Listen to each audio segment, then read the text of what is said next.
She walked into the Marine Corps briefing room like she owned the place, calm, steady, and carrying a presence that made even seasoned officers sit straighter. No one knew her name. No one knew why she was there.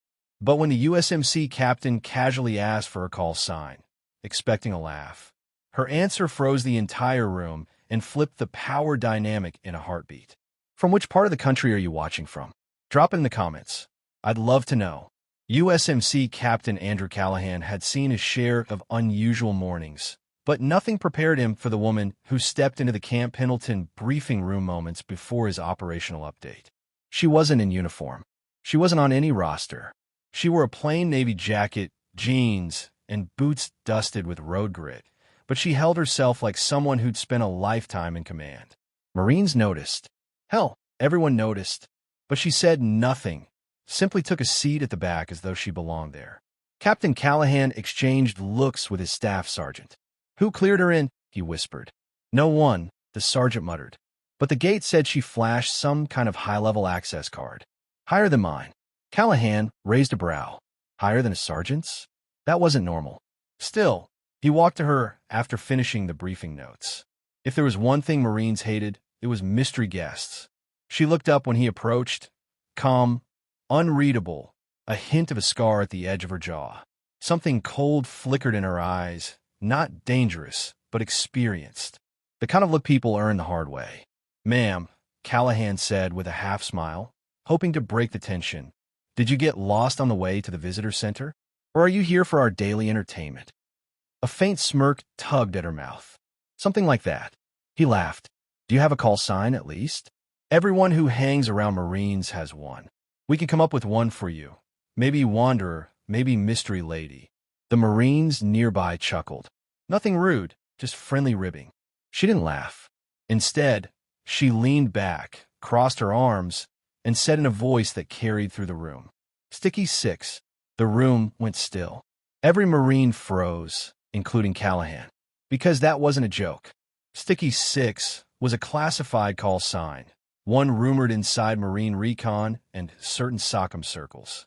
It belonged to an operator whose missions weren't spoken of, someone who appeared on dark briefings and then vanished into the wind. Some said she took out a cartel lieutenant while pulling 2 wounded teammates out by herself. Others said she helped recover a captured Marine major without firing a shot.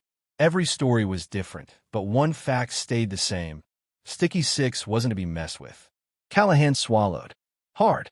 You're that Sticky 6? She shrugged casually. "Haven't used that name in a while." One lance corporal nearly dropped his tablet. A gunnery sergeant silently removed his cap. The room felt smaller suddenly. Callahan recovered enough to stand tall. "Ma'am, if that's true, what are you doing here?" She didn't answer immediately. Instead, she reached into her jacket and placed a sealed envelope on the table. Callahan recognized the label instantly. USMC, commanding officer only, eyes restricted.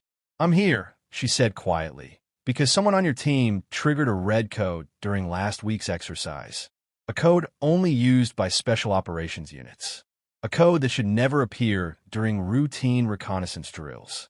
Callahan stiffened. His team? A red code? That wasn't possible. The room buzzed with shock. She continued, her tone now sharp enough to slice steel. "Either someone is trying to signal outside parties, or someone on your team is not who they say they are." A chill swept over the Marines. Callahan motioned for his officers. "Everyone except my command team. Out. Now." Seconds later, only 5 people remained. "Explain," Callahan said. Sticky 6 slid a small device across the table. "This was intercepted on your frequency. It's a distress beacon format used by retired covert operators. Only a handful of people ever had access to it." Callahan stared at it, jaw tightening. He glanced at his officers, trusted men and women he'd served beside for years. But then something snapped inside him. He looked up. "This beacon wasn't triggered accidentally, was it?" Her eyes hardened. "No. Someone sent it intentionally, and they used your exercise to mask it." Callahan's pulse kicked into overdrive. Meaning, she said, leaning forward, "there's a ghost in your unit, someone hiding behind a clean record. Someone dangerous enough that command sent me out of retirement to identify them. A heavy silence filled the room. Then she said something that made Callahan's blood run cold. And the one who sent the signal is in this building right now. Callahan spun toward the door, but Sticky Six raised a hand. Let him run, she whispered. It makes my job easier. Before Callahan could speak, a distant alarm began to wail. Security breach, East Wing exit. Callahan's eyes widened. He's making a break for the motor pool. Sticky Six stood, her movement fluid, controlled, lethal. Then let's go greet him. And for the first time in his career, Captain Callahan followed someone else's lead without question. If you enjoyed this gripping military twist, don't forget to subscribe.